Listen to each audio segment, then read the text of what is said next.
Hi everybody, in this video I'll show you the procedure on how to fix error code 50 in Steam. So to fix the error code 50 in Steam, you could try a couple of these steps. First of all, what you need to do is you want to completely close the Steam. So come to the hidden icon or show hidden icon, and here if you locate Steam, you want to cross that out or exit it. And once again, right click on the mouse anywhere at the bottom of the screen, go to Task Manager.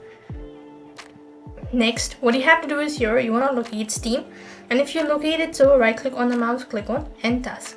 Now what next you want to do is, this can sometimes or this can often resolve temporary glitch. You want to restart your Steam and see that fixes your issue or not. If the problem still continues, then what you could also do is you could actually try running the program in an administrator.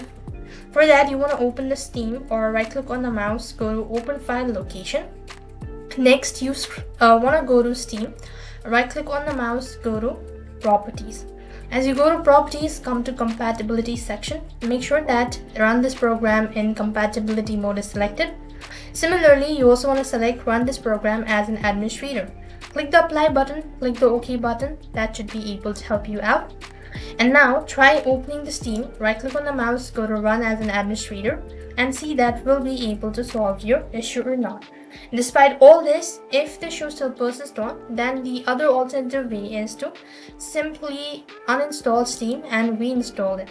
To uninstall, you want to open up the search bar. You would either go from Add or Remove, or you would go ahead and do it from the Control Center or Control Panel as well.